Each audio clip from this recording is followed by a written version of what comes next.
Assalamualaikum warahmatullahi wabarakatuh. Mmm, pada pertemuan kali ini saya akan membahas mengenai hubungan struktur aktivitas obat-obat antibiotik. Eee, Antibiotik kalau secara pengertian itu merupakan senyawa kimia yang dihasilkan oleh mikroorganisme, yang memiliki kemampuan menghambat pertumbuhan atau mematikan mikroorganisme. Eee, Memang pada awalnya antibiotik itu diisolasi dari mikroorganisme.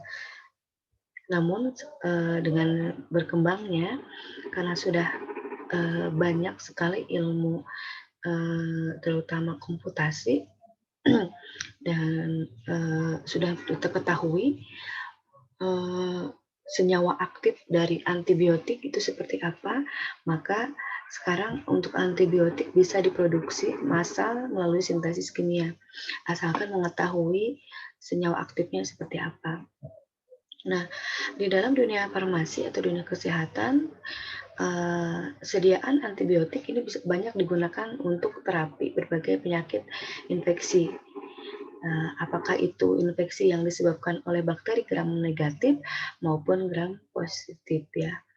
Walaupun demikian, eee, beberapa banyak, turunan dari antibiotik itu juga bisa digunakan sebagai, anti kanker yang karena sifatnya yang, fansidal ya.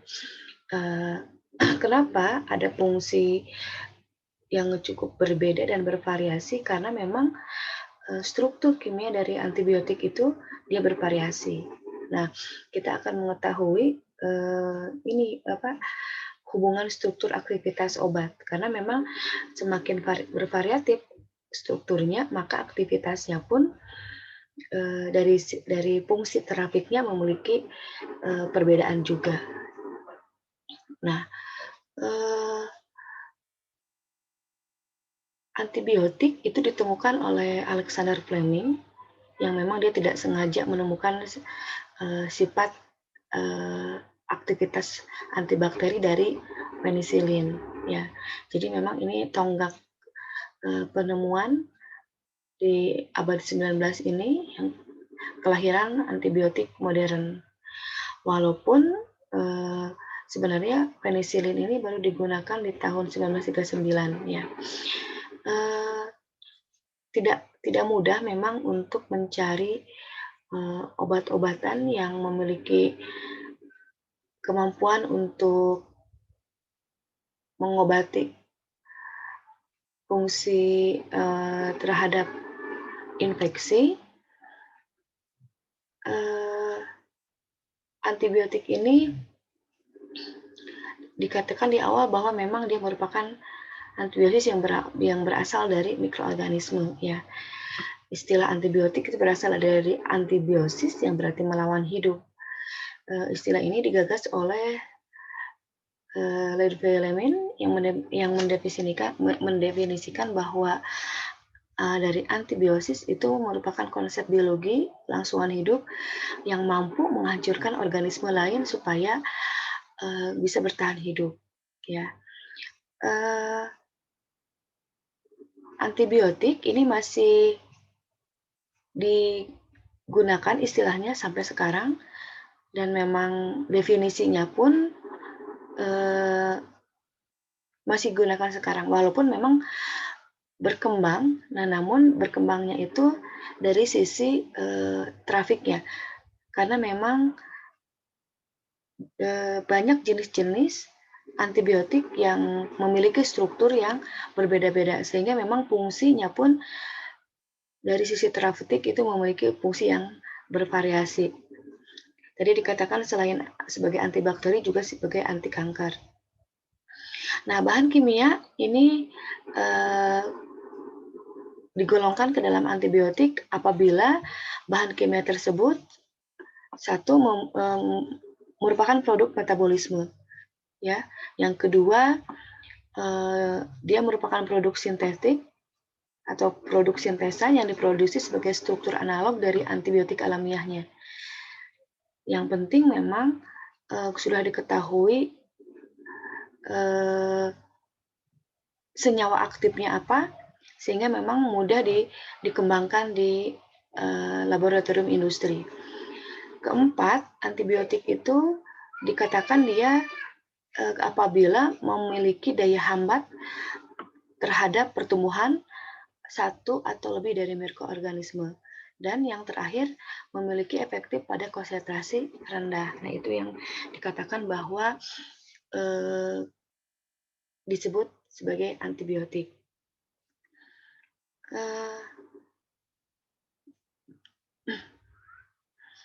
Penggolongan, nah ini kita masuk ke penggolongan antibiotik ya. Yang pertama, penggolongan antibiotik ini didasarkan pada spektrum aktivitasnya. Nah, spektrum aktivitas ini antibiotik ini ada dua, ada spektrum luas dan ada spektrum sempit. Kalau dikatakan luas spektrumnya, ini antibiotik yang memang dia efektif terhadap daya hambat bakteri gram positif dan bakteri gram negatif. Dimana untuk yang spektrum luas ini contohnya kayak tetrasiklin, ampenikol, aminoglikosida, makrolida, rifampicin, ampicillin, dan seterusnya. Sedangkan kalau untuk antibiotik yang spektrum sempit, itu yang efektif hanya bakteri gram positif saja, ya, atau mungkin hanya untuk bakteri gram negatif saja. Jadi salah satunya. Nah, untuk yang spektrum sempit ini ada antibiotik yang efektif terhadap bakteri gram positif yaitu seperti penicillin V, penicillin K, methicillin NA, atau oxacillin NA. Kemudian ada antibiotik yang efektif terhadap bakteri gram negatif seperti colistin, polymyxin B, sulfomycin. Kemudian ada juga antibiotik yang efektif terhadap Mycobacteriaceae seperti streptomycin, kanamycin. Selanjutnya ada antibiotik yang efektif terhadap jamur seperti nystatin. Ya, ini yang biasa digunakan kalau untuk sariawan. Kemudian amphotericin B dan candida. Ya, biasanya itu candida itu kan jamur. Candida itu nama latin dari jamur. Kemudian ada antibiotik yang aktif terhadap neoplasma, nah itu atau anti kanker. Biasanya actinomycin, bleomycin, mitomycin, dan mitramycin. Berdasarkan mekanisme kerjanya, klasifikasi atau penggolongan antibiotik ini berdasarkan mekanisme kerjanya. Kalau berdasarkan mekanisme kerjanya, ada antibiotik di sini ada apa namanya itu?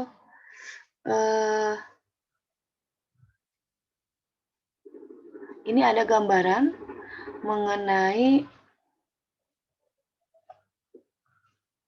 struktur dari atau mekanisme kerja dari bakteri ya. Ini bakteri. Kita langsung saja ke penggolongannya. Ada 5 untuk yang penggolongan antibiotik berdasarkan mekanisme kerjanya. Ada antibiotik yang menghambat sintesa dinding sel bakteri. Ya. Kemudian di mana contohnya dia ada penicillin, cephalosporin, carbapenem. Kemudian ada antibiotik yang bekerja langsung pada membran sel bakteri, di mana dia akan mempengaruhi permeabilitas membran dan menyebabkan kebocoran sel. Nah, kerja ini saya ulas mungkin mengingatkan kembali bahwa kerja antibiotik itu tujuannya untuk apa? Pada saat dia menghancurkan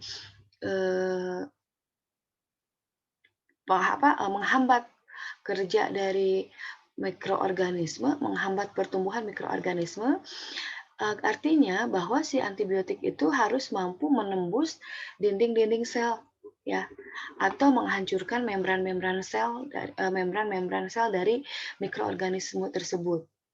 Seperti itu. Jadi dia harus menghancurkan dari sisi proteinnya ya. Jadi protein yang aktif di aktif di si bakteri itu harus mampu dihancurkan oleh antibiotiknya. Sehingga memang terutama ribosomnya, karena ribosom itu kan fungsinya untuk mensintesis protein. Nah, jadi harus si antibiotik ini harus sampai juga menghancurkan ribosomnya, baik ribosom yang ukurannya kecil atau small ribosom dan juga ribosom-ribosom yang berukuran besar. Kalau ribosom yang berukuran besar, ini seperti ada kalau di bakteri itu ada eritromisin, ya ini kindamisin, ini mampu dihancurkan, ya. Sementara untuk antibakteri yang bisa menghancurkan yang ukuran ribosom kecil itu seperti gentamisin, streptomisin gitu ya. Nah, itu tergantung dari jenis ribosom yang dimiliki oleh bakterinya. Kemudian juga harus apa ya, mampu menghancurkan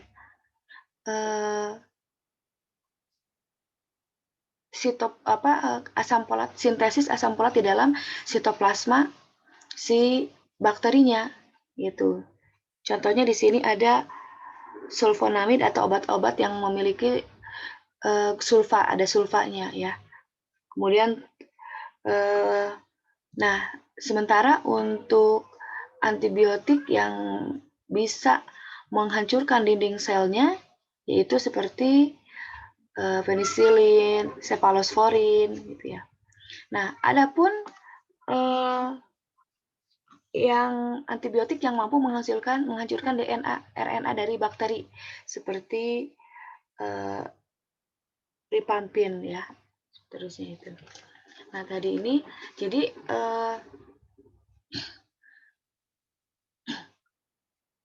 itu antibiotik, ini jenis-jenis antibiotik pada bakteri berdasarkan mekanisme kerjanya. Ada antibiotik yang menghambat pembentukan DNA, RNA, antibiotik yang menghambat pembentukan protein pada ribosom ya. Ribosom siapa? Ya si ribosom si bakterinya. Karena memang tadi dikatakan bahwa ribosom itu adalah organel yang mampu memproduksi atau menghasilkan protein. Kemudian ada antibiotik yang menghambat asam folat di dalam sitoplasma.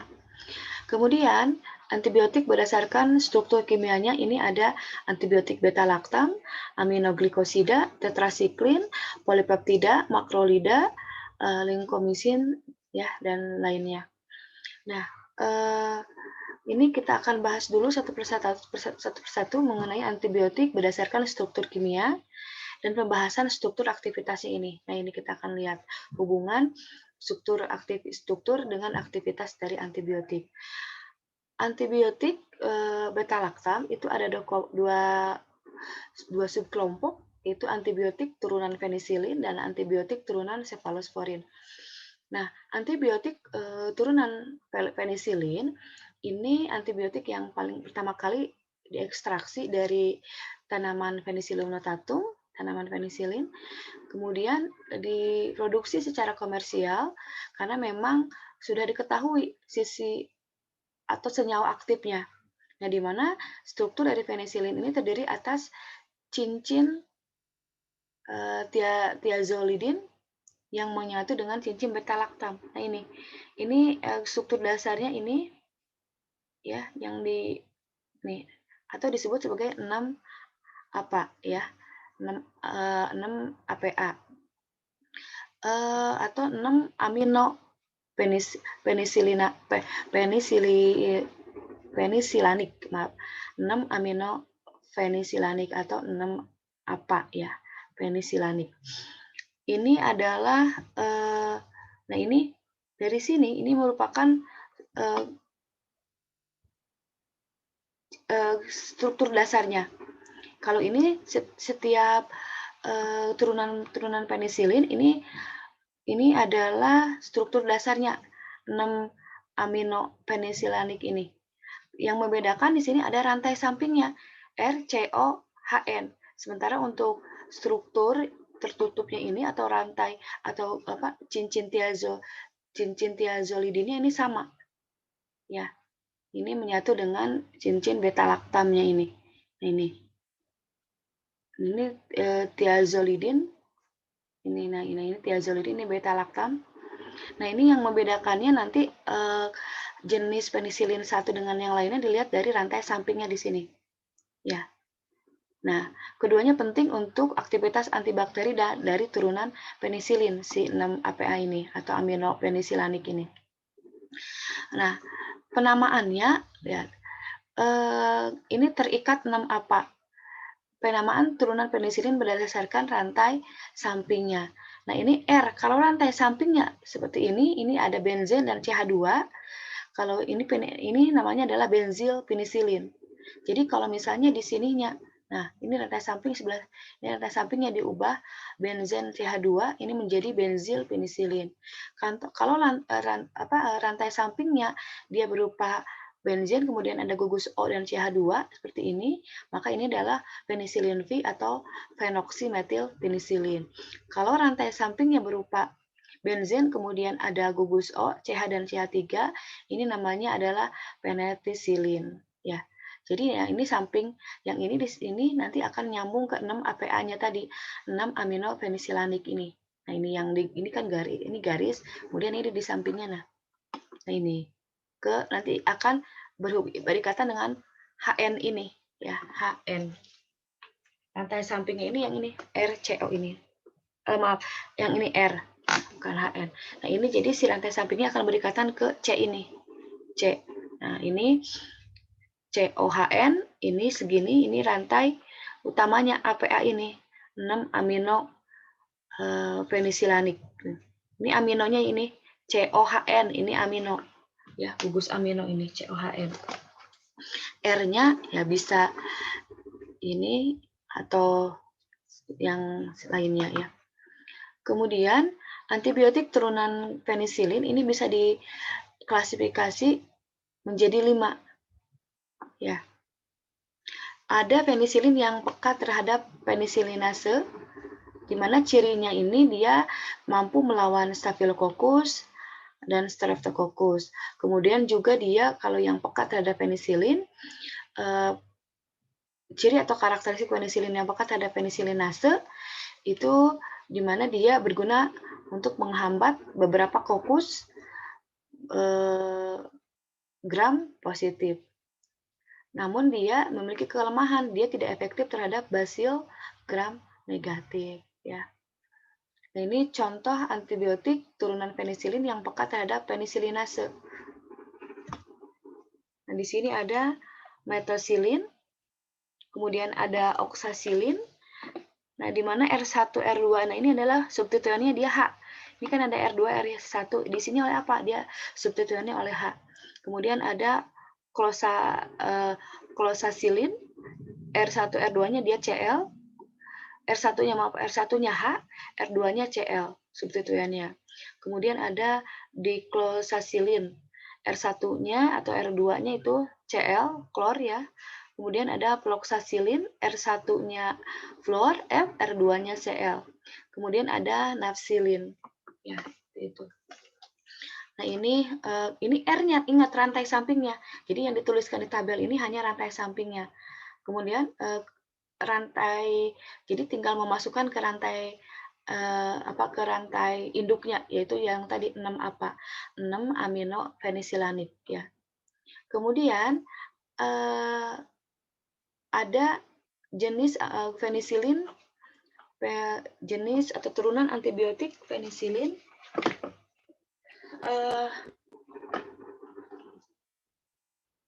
yang kedua itu yang penisilin ya. Nah, untuk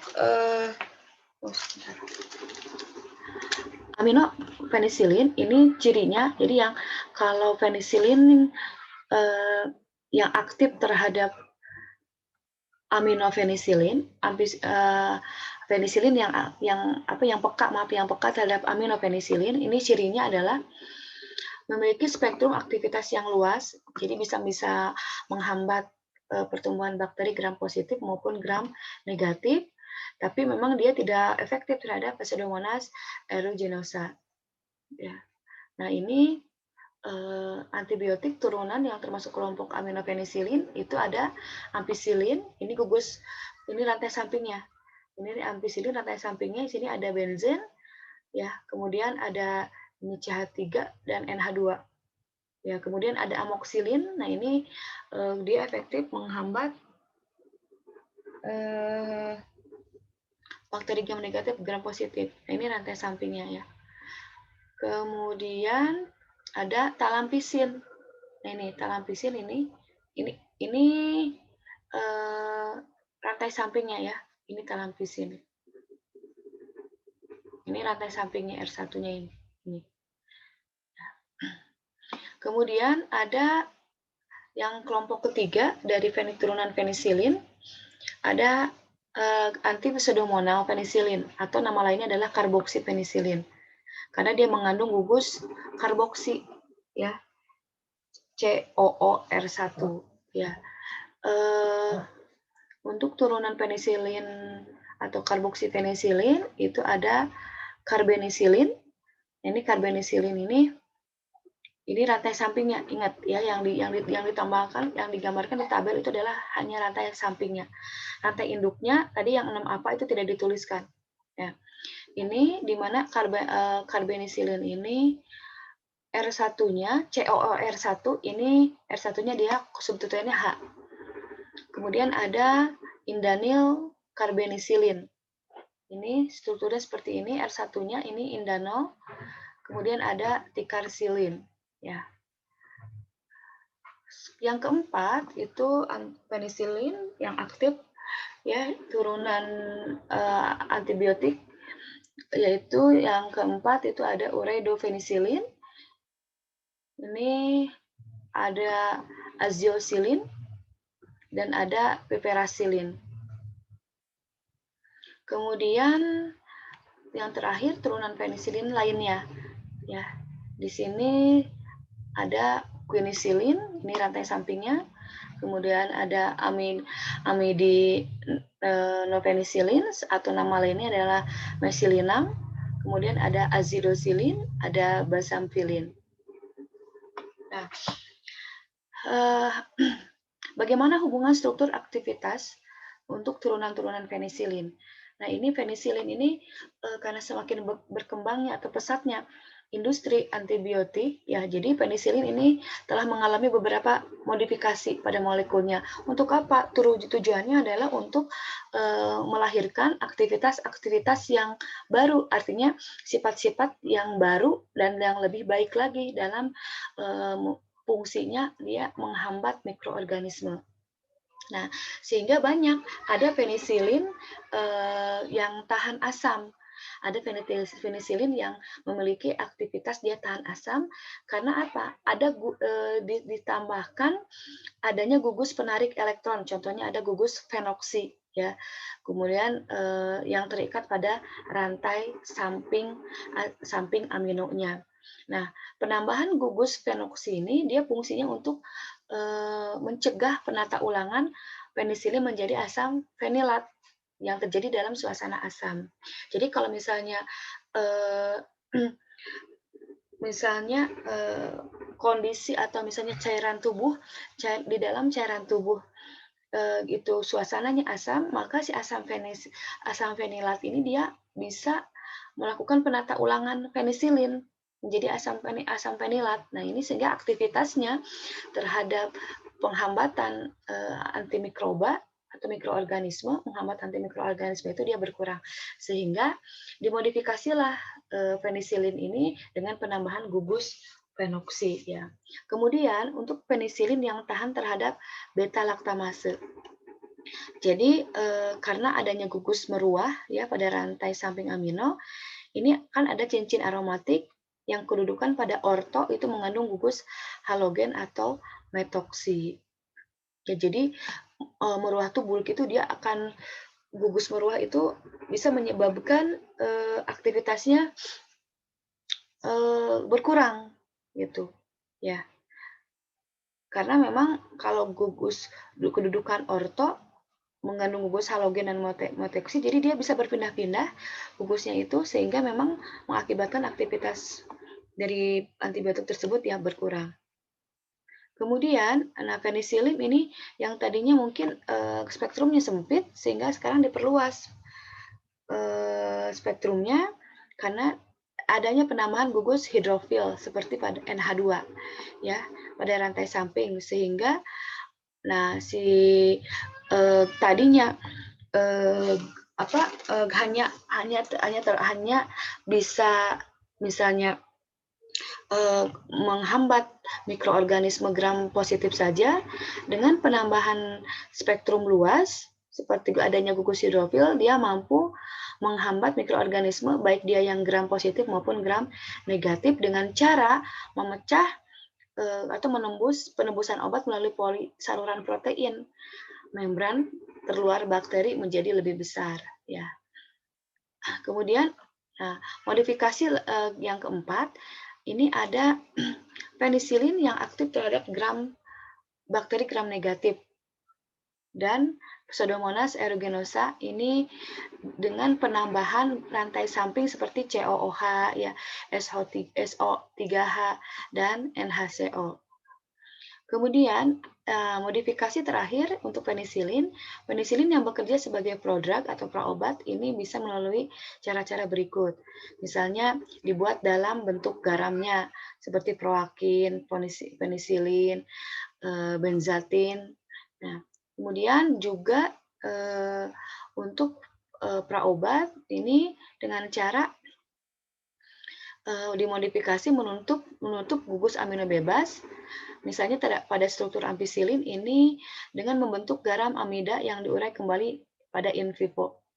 Ya, yang diurai kembali pada in vivo itu di lab ya, jadi diurai ulang gitu ya, si strukturnya gitu. Jadi ditutup amino bebasnya supaya tidak menjadi aktif. Contohnya adalah piperacillin, azoxystrobin.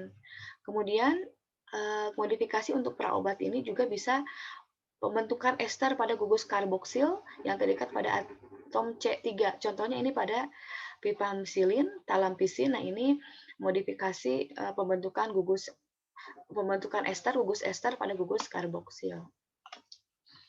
Nah, kemudian yang kedua adalah turunan, tadi pertama ada turunan penisilin ya. Sekarang adalah turunan cephalosporin. Cephalosporin ini pertama kali diekstraksi dari jamur Cephalosporium acremonium pada tahun 1948. Produk utama antibiotik dari turunan cephalosporin ini adalah cephalosporin C. Nah, dari sinilah awal mula dimodifikasi untuk mendapatkan turunan-turunan cephalosporin yang memiliki aktivitas yang bervariasi. Ya, ini struktur umum cephalosporin seperti ini ya.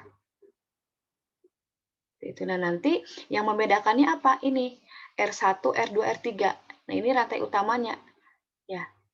Ini kalau misalnya kalian menemukan sebuah struktur, kemudian ada R1, R2, R3-nya yang tidak diisi oleh substituen apapun, itu artinya dia memiliki rantai samping yang bervariasi.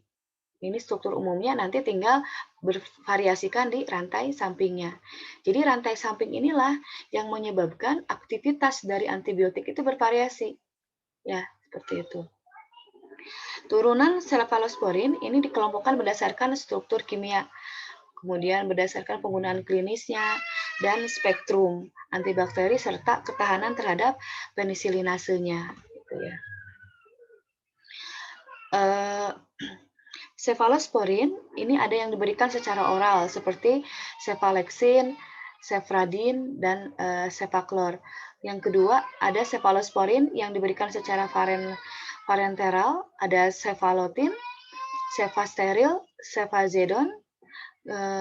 Kemudian, dan turunan untuk yang cephalosporin parenteral ini dia sensitif terhadap beta laktamase. Kemudian ada cephalosporin yang resisten terhadap beta laktamase ini dan diberikan secara parenteral seperti cefuroxim, cefamandol, dan cefoxitin. Kemudian keempat, cephalosporin yang tidak stabil secara metabolis, yaitu cefalotin dan cefavirin. Nah, turunan cepphalosporin ini berdasarkan sistem generasi dibedakan menjadi 4 kelompok, yaitu ada cepphalosporin generasi 1, 2, 3, dan keempat, ya. Ini berdasarkan apa penurunannya? Berdasarkan, eee, aktivitasnya, ada aktivitas, jadi kemampuan aktivitasnya. Ya, jadi kemampuan aktivitasnya. Untuk yang golongan pertama, cepphalosporin ini memiliki aktivitas yang tinggi terhadap gram negatif, terhadap gram positif saja. Namun, pada gram negatif aktivitasnya dia sangat rendah. Nah, untuk generasi 1 di sini ada cephaloridin. Cephaloridin di mana ini rantai sampingnya R1, R2, R3-nya seperti ini, ya. Ini. Jadi ini R1, R2, R3-nya. Tadi dikatakan di awal, nah ini rantai utamanya. Jadi yang pada cepphalosporin ada 3 rantai samping. Jadi ada 3 buah rantai samping yang membedakan cepphalosporin 1 dan lainnya. Ini untuk golongan cepphalosporin generasi 1, ini ada cephaloridin, di mana rantai samping satunya di sini ya. Ini ada berbeda perbedaan rantai samping setiap jenisnya. Ini obat golongan-golongan cepphalosporin generasi 1. Kemudian ada cephalotin, ya, ada cefarivin, cefavirin, kemudian ada cefalexin, ya, ada cefalexin, ini R2-nya substituennya itu ada CH3, ya. Pada R3-nya memang kebanyakan itu substituennya adalah hidrogen. Ya, hidrogen H, ya, gugus H. Pada rantai samping ketiganya. Yang bervariasi itu di rantai samping 1 dan 2, ya. Kemudian ada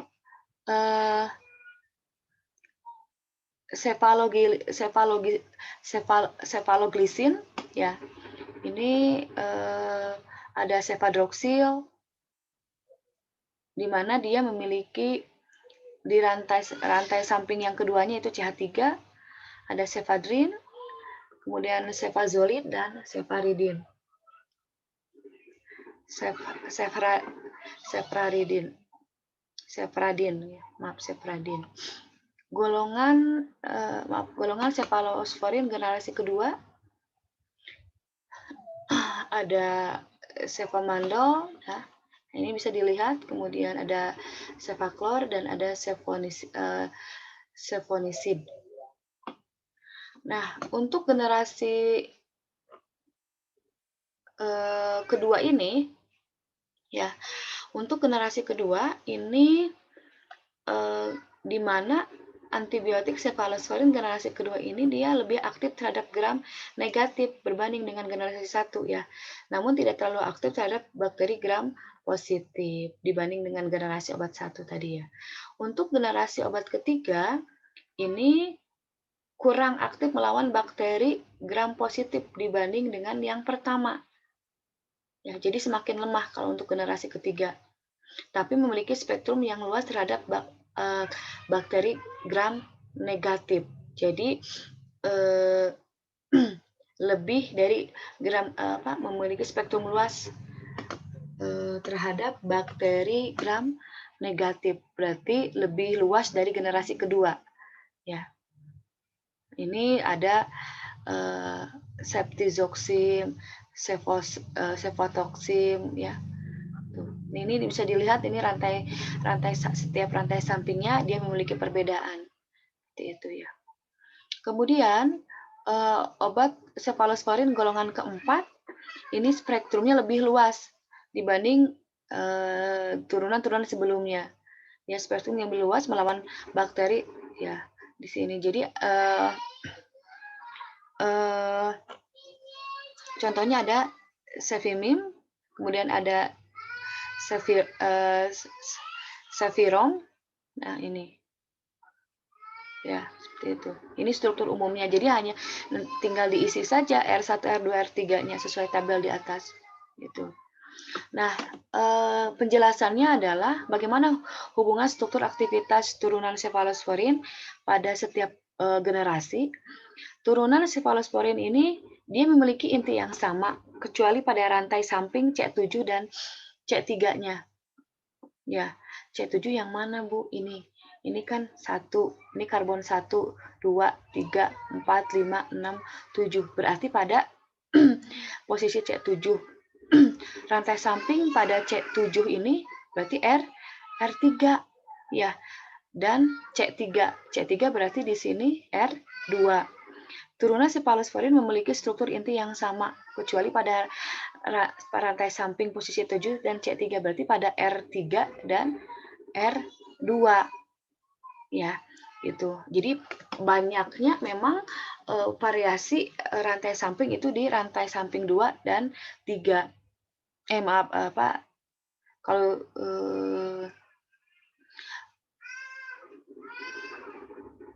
inti ini struktur intinya ya.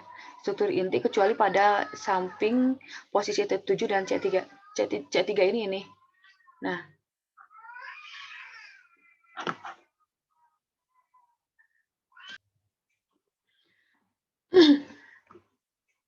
saya lanjutkan kembali. Jadi uraian tentang hubungan struktur dan aktivitas turunan sefalosforin ini yang pertama bahwa di struktur inti ada turunan sefalosforin memiliki inti yang sama ya.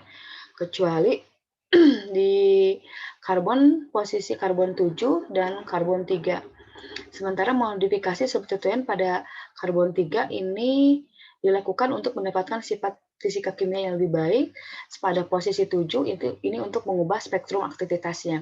Jadi kalau misalnya spektrum aktivitasnya ini lebih luas, misalnya tadi mampu menghambat mikroorganisme bakteri gram negatif dan positif, dua-duanya bisa dicegah, berarti modifikasinya itu pada C7. Nah, berarti ini kalau pada C7, karbon 7, berarti rantai samping 3. Rantai samping 3 berarti dia memiliki fungsi untuk untuk memperluas kemampuan aktivitas pada spektrumnya. Sementara pada karbon 3, nah ini berarti rantai samping 2 dia memiliki aktivitas untuk sifat kimianya lebih baik lagi. Gitu. Kemudian yang kedua, adanya gugus pendorong elektron pada posisi C3 ini bisa meningkatkan aktivitas antibakteri. Nah ini di C3 atau di karbon 3 ini ada gugus pendorongnya karena di sini ada rangkap 2. Ya ini dia memiliki gugus pendorong elektron sehingga memang di sini ada ikatan rangkap 2 di C3 ini. Ini fungsinya untuk meningkatkan aktivitas antibakteri. Kemudian di aktivitas biologis ini sangat bergantung pada rantai samping yang terikat pada posisi C7. Jadi C7 itu adalah di R3 ini. Nah, ini itu aktivitas biologisnya ditentukan dari rantai samping 3, rantai 3. Rantai 3 ini kan C3. Ini di situ ada penambahan atau pensubstitusi gugus metoksi. Seperti pada sevamisin, ini mampu meningkatkan ketahanan terhadap beta laktamase. Kemudian adanya juga pergantian isosterik dari atom S, ya ini kan ada atom S di sini. Pada cincin dihidrotiazin dengan atom O menghasilkan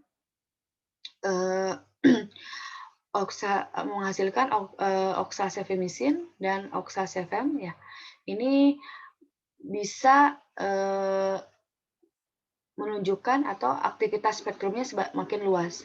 Ini misalnya ini penggantian gugus S menjadi O ya, seperti itu.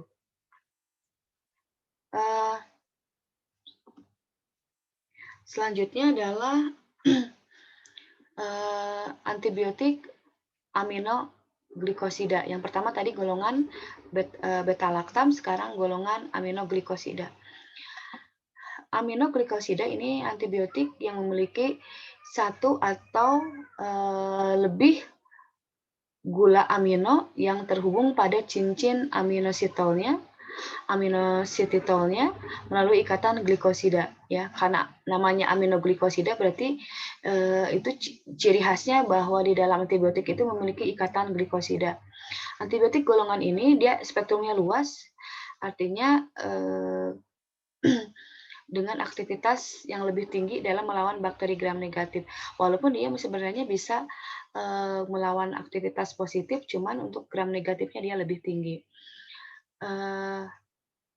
Streptomycin ini antibiotik aminoglikosida, memang yang pertama kali disintesis atau maaf diisolasi dari Streptomyces graeus, bakteri Streptomyces griseus ya.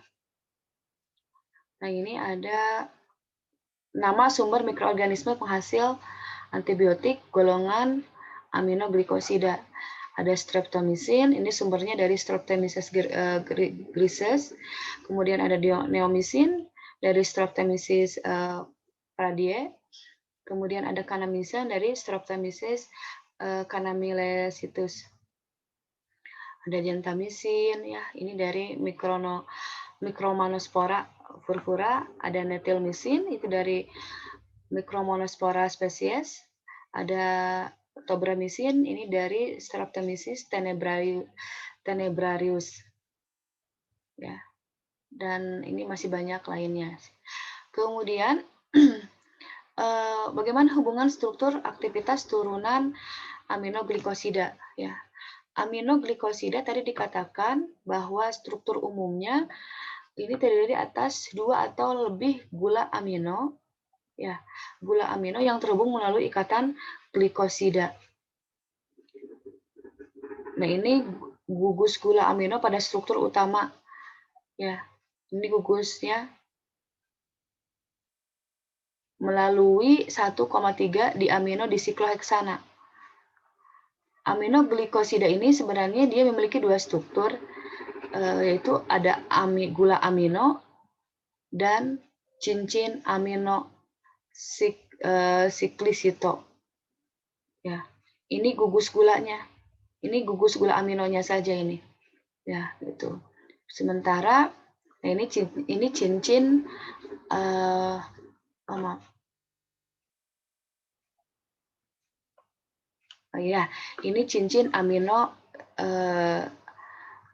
amino siklisitolnya. Ini cincin aminonya. Ya. Nah, ini. Jadi ini amino sugar, ini atau gugus amino, gula aminonya ini akan di sini nanti. Mengikat dengan elektron pada O. Elektron pada O di sini. Ini juga nih. Jadi ada 2. Ini tidak bisa dituliskan karena strukturnya besar. Tapi ini gula aminonya. Nah, gula aminonya ini adalah cincin aminonya. Nah, jadi si gula aminonya nanti di sini mengikat ke elektron di O. Ya, di sini ada 2 karena tadi ada 2 gula aminonya. Oke. Nah,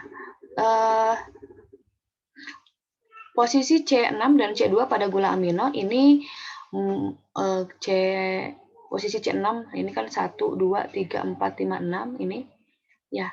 C6 dan C2 ini. Kenapa C6 dan C2? Lihat. Di C6 ini dia ada gugus, ada tambahan ininya, rantai sampingnya, ada penambahan CH2 NH2.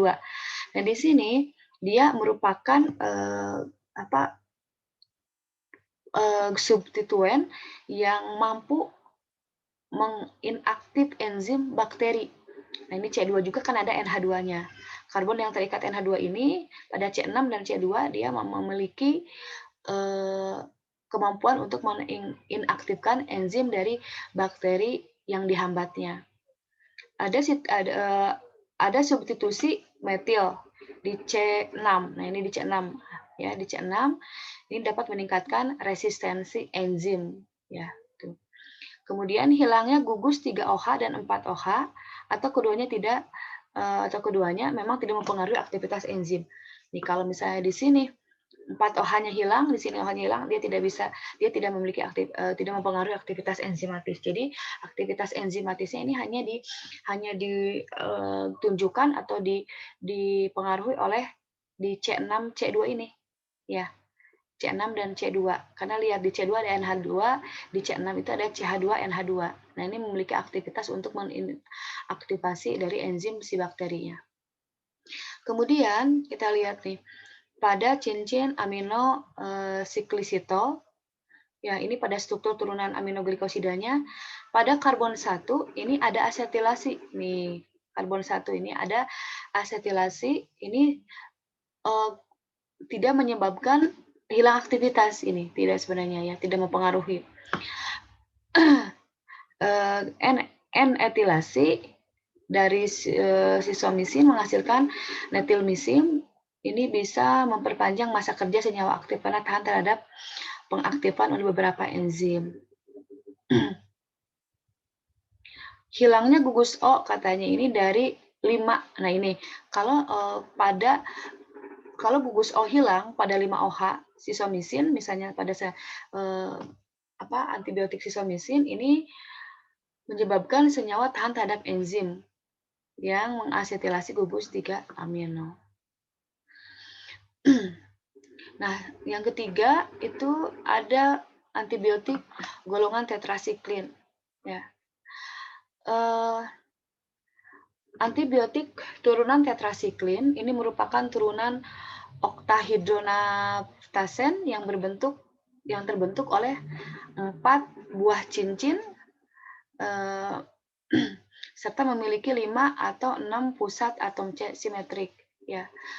Turunan tetrasiklin ini antibiotik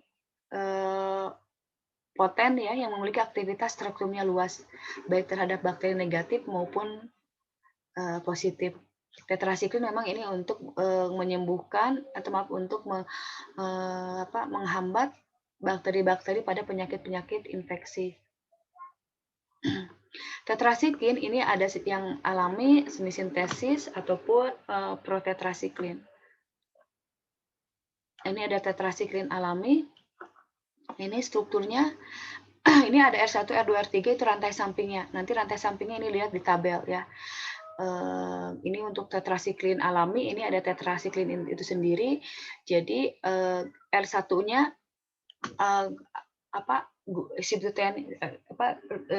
rantai samping pertama itu hidrogen, yang keduanya dia tidak memiliki rantai samping kedua, kemudian ada R3. Kemudian ada klortetrasiklin. Jadi kalau ada tanda stripnya, jadi dia hanya memiliki kalau misalnya di sini ada cuman satu rantai sampingnya, berarti dia hanya satu saja rantai sampingnya gitu. Dan seterusnya ini. Kemudian ini tetrasiklin semisintesis. Sama kalau ini ada 4 rantai samping. Nah, ini bisa dilihat. Contoh 4 golongan semisintesis untuk tetrasiklin, ada doksisiklin ya, ada metasiklin dan seterusnya. Kemudian ada protetrasiklin. Nah, ini protetrasiklin ini dia tidak rantai sampingnya dia cuma satu. Pada mana? Ini lihat. COONH R. Nah, di sini. Ya. Di sini ada limesiklin, kromosiklin, apisiklin dan seterusnya ya, seperti itu. Nah, bagaimana penjelasannya? Kita lihat ya untuk aktivitasnya. Ini pada tetrasiklin ada 4 cincin. Cincin A, cincin B, C, dan D. Nah, di sini penjelasannya adalah cincin D itu harus merupakan cincin aromatik dan cincin A harus tersubstitusi pada setiap atom karbonnya. Sebenarnya ini hubungan untuk apa? Untuk aktivitasnya gitu ya. Cincin B dan C ini mampu mentoleransi perubahan substituen selama sistem ketoenol, misalnya C11, C12, C12A. Ini ya, pada C12A ini tidak berubah dan terkonjugasi pada cincin fenol D. Cincin BCD fenol ini merupakan sistem ketoenol yang sangat penting dan cincin A harus memiliki sistem ketoenol yang terkonjugasi. Terkonjugasi itu apa? Harus rangkap 2 ya, itu karena memang ini hubungannya dengan aktivitas. Nah, secara spesifik cincin A ini mengandung trikarbonil, kemudian suatu gugus ketoenol pada posisi C1, 2 dan 3. Nah, ini struktur kimia lainnya ini pentingnya ini untuk aktivitas antibakterinya. Nah, ini dijelaskan ya hubungannya untuk tetrasiklin ini. Selanjutnya adalah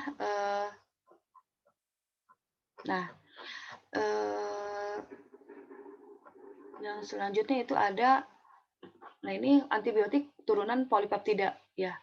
Untuk yang polipeptida ini dia memiliki struktur yang kompleks karena memang dia yang memiliki kemampuan resisten terhadap protease hewan dan tumbuhan. Dia memiliki, kenapa kompleks? Karena dia memiliki gugus lipid selain amino. Kalau yang lain kan biasanya amino, kemudian eh, apa tadi eh, benzen ya. Sementara kalau untuk polipeptida itu antibiotiknya dia memiliki gugus lipid. Sementara gugus lipid itu rantainya sangat panjang gitu ya. Eh, eh, obat-obat ini, obat untuk golongan polipeptida ini, contohnya ada polymyxin ya, tirotrisin, ada vancomycin. Ini bisa dilihat nanti di tabel. Kemudian ada golongan makrolida, ini khusus untuk infeksi yang disebabkan oleh bakteri gram positif. Apakah dia gram positifnya bentuknya kokus ataupun basil ya. Negatif juga dia bisa, tapi bentuknya kokus, khususnya untuk Neisseria spp ya. Ini umumnya dihasilkan oleh Streptomyces sp ya. Kemudian ada 5 struktur nih karakteristiknya.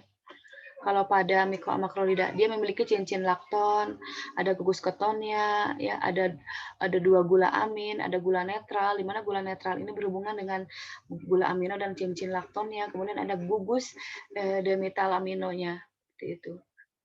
Ya, ini ada obat-obat yang termasuk golongan makrolida ya, ada erythromycin, ada azithromycin dan lainnya.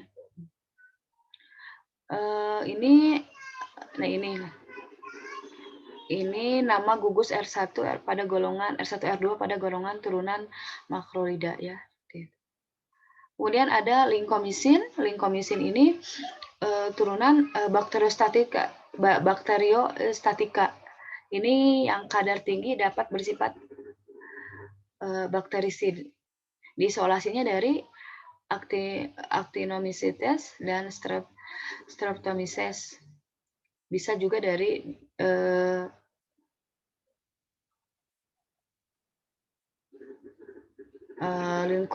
Lincolnensis ya, bakteri Lincolnensis. Ini contohnya ada desosamin dan kemudian ada cladinos. Nah, ini hubungan aktivitasnya ya. Nah, untuk hubungan aktivitasnya, untuk pada antibiotik turunan lincomycin ini, lihat, N-demetilasi memberikan aktivitas melawan bakteri gram negatif. Bertambah panjangnya substituen propil hingga N-heksil pada posisi C4, ini meningkatkan aktivitas in vivo. Ini N-demetilasi. Ya, kalau nah ini, yang ini N-demetilasi ini perpanjangan ini kan OCHN. Nah ini pada C6 dengan yang karbon di yang ini nih. Ya, ini N-demetilasi ini yang menyebabkan aktivitas bakteri mampu memiliki aktivitas melawan bakteri gram negatif. Kemudian tadi kalau semakin panjang substituennya pada posisi C4 lihat. Nah ini ya. Oh ya ini maaf, ini yang ini. C4 ini lihat substituennya ada 2 ya. Ini kan C3 apa ini C3H7 ini. Nah, ini substituennya sangat panjang, ini memiliki aktivitas yang meningkat secara in vivo. Thiometil ether pada gugus thiolin-kosamida ini menunjukkan aktivitas bakteri. Nih. Kemudian modifikasi pada C7 ini penambahan 7S kloro, 7R OCH ini ada mengubah sifat fisikokimia obat. Ya. Cuman memang dia memiliki efek samping seperti ruam kulit, mual, muntah, dan diare. Nah, antibiotik lainnya seperti ini chloramphenicol ya. Ini struktur chloramphenicol ini diisolasi dari Streptomyces venezuela. Dia memiliki kemampuan untuk obat, salah satunya adalah untuk demam tifoid, chloramphenicol ini. Nah, ini modifikasinya yang bisa dilakukan adalah penggantian gugus nitro oleh substituen lainnya, ini kalau ini bisa membahayakan karena bisa menurunkan aktivitas antibakterinya di sini, ya. NO2 ini. Jadi ini tidak boleh diganti. Ini. Kemudian pemindahan gugus nitro pada posisi para juga bisa menurunkan. Ini kan orto ya. Ini kan posisinya orto ya kalau ini. Ini orto. Kalau diubah menjadi para, maka menurunkan aktivitas ataupun ke meta itu bisa menurunkan aktivitas antibakterinya. Penggantian gugus penil oleh gugus alisiklik ini menghasilkan senyawa yang kurang poten, itu kurang luas ya. Nah ini bisa dan seterusnya gitu kan. Yang kedua ada rifampicin. Ini diisolasi dari kultur fermentasi kultur ya. Nocardia mediterranea. Ini antibakteri yang memiliki spektrum yang cukup luas karena memang strukturnya kompleks juga. Ini sebagai obat anti tuberkulosis ya. Seperti ini. Oke. Itu penjelasan mengenai hubungan struktur aktivitas antibiotik ya, obat golongan antibiotik. Kalau misalnya ada yang mau ditanyakan silakan di grup di chat ya. Untuk kuisnya sudah bisa dikerjakan di e-learning. Terima kasih. Assalamualaikum warahmatullahi wabarakatuh.